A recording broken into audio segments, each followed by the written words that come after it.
Сайн байцгаана уу хүүхдүүдээ, өнөөдөр бүгдээрээ гээгдэх хичээлийн дүрм сэдвтэй хичээл үзнэ. Эхлээд бүгдээрээ гээгдэх хичээг гэж юу вэ гэдгийг мэдэх хэрэгтэй.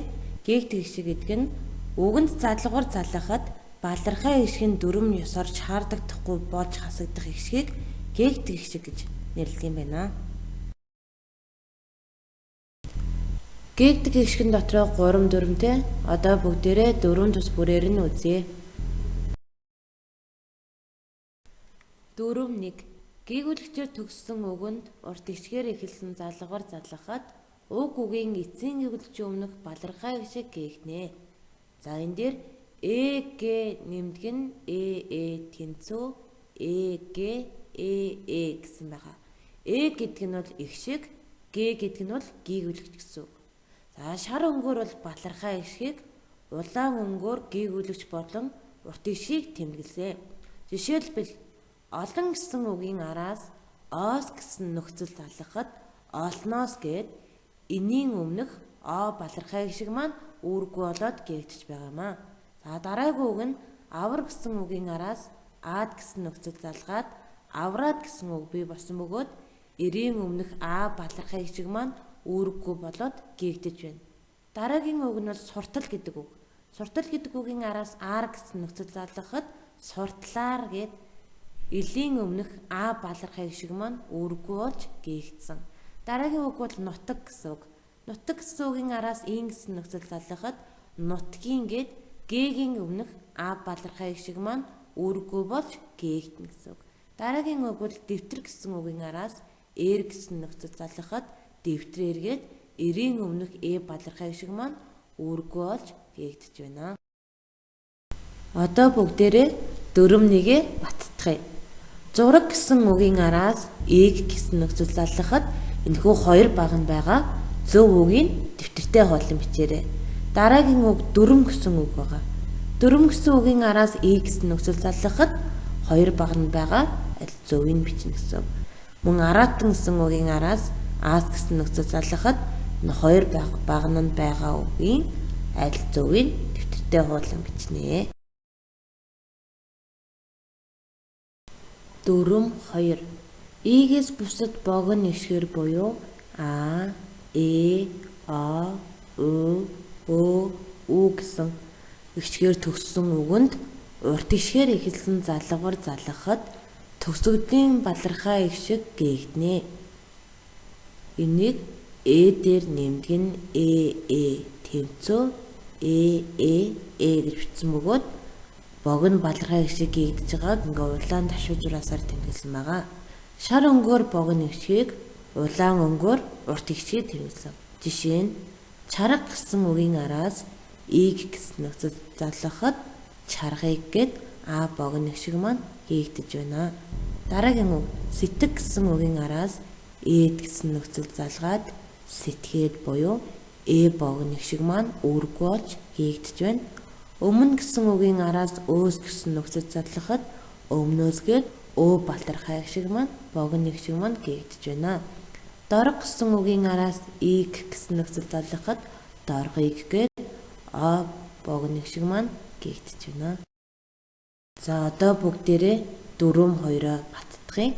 Шин гэсэн үгийн араас гэсэн нөхцөл залгахад хоёр баг нь бичих зүйлсийн аль зөвийг бичээрэй. Тулга гэсэн үгийн араас гэсэн нөхцөл залгахад мөн зөв үгийг сонгоорой. Торго гэсэн үгийн араас гэсэн нөхцөл залгахад мөн зөв үгийг хуулан бичээрэй.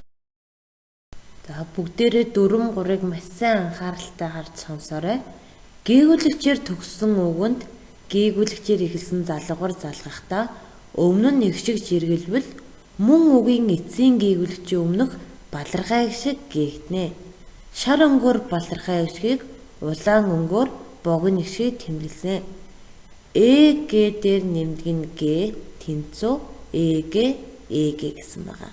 За жишээлбэл боловсрол гэсэн үгийн араас нөхцөл залгахад боловсрол гэсэн үг бий болох бөгөөд эрийн өмнөх о балархай хичээг маань үүрэггүй болж гээгдэж дагвар элийн өмнөх о балархай хичээг нэмэгдэж байгаа юм аа. Сурагчид гэсэн үгийн араас Өг оршихын Д нөхцөл залгахад сурагчдад гэсэн үг бий болох бөгөөд сурагчид гэсэн олон тооны Д-ийн өмнөх И балархай шиг гээгдэж нөхцөл Д-ийн өмнө А шиг нэмэгдэж байгаа юм аа. Өсрөг гэсэн үгийн араас Х нөхцөл залгахад өсрөг гэсэн үг бий болох бөгөөд эрийн өмнөх Э балархай шиг гээгдэж нөхцөл Х-ийн өмнө Э шиг нэмэгдэж байгаа юм аа. Одоо бүгдээрээ 4-3 баттгая. Шүүгчд гэсэн үгийн араас Д нөхцөл залгахад аль үгийг бичих вэ? Бэлдүүжил гэсэн үгийн араас Ил нөхцөл залгахад аль зүгийг бичих вэ? Цоожл гэсэн үгийн араас Х нөхцөл залгахад энэхүү хоёр баганд байгаа үгсүүдээс аль зүгийг бүгдээрээ бичээрэй. Сая бүгдээрээ гэгт гişийн 3 дүрмээ үзэж дуслаа.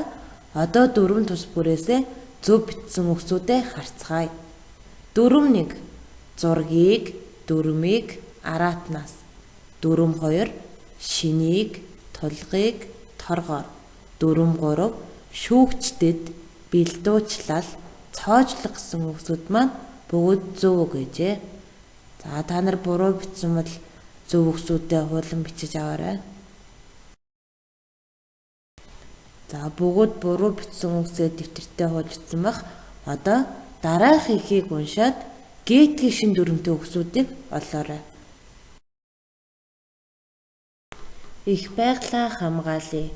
Монголчууд эрдээр үеэс уул аваагаа дахин хүндэтгэж ус мөрний цэвэр байлгаж ирсэн нь байгаль дэлхийн юмс үзэгдлийн тухай өгөөд эзэн маань мэдлэг, сургаал, шүтлэг бишрэлтэй шууд холбоотой юм. Жишээ нь амьд байгаль сэргийг хавар зуны цагт газар сэндэлж булаг шантны ихэндх мод огтлох мөн үр жимс ургамлын үнцийг таслан хэрэгцээнээс илүү түүхийг цэрлэн хориглож ирсэн.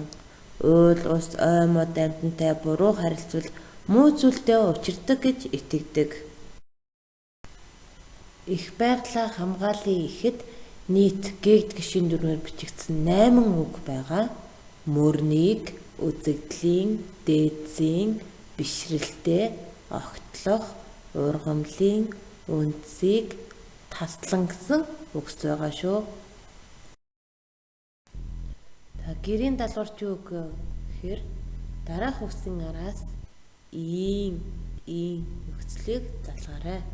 Эцэг, төрөл, ураг, тэцэг, ишиг, удам, даалгавар, булга, тарих, баг гэсэн үгс байгаа. Хоёр дахь даалгавар нь ийгээс бусад богино нэшгээр буюу А, Э, О, Ө гэхэд төгссөн үгэнд урт ишгээр эхэлсэн залгавар залгахад төгсгөлийн балархай шиг гэгднэ гэсэн дөрвтэй үг 5-ыг олж бичээрэй. Гэрийн даалгавраа яаж шалгуулах вэ гэхээр дараах хаяг руу анги, овог нэрээ маш сайн тодорхой бичиж явуулнаа. Төгсөөд 582 @gmail гэсэн хаяг байгаа. За мөн асуух зүйл гарах юм бол 9922 7538 гэсэн дугаар руу залгаж анги овог нэрээ хэлээд даалгавраа асууж болно.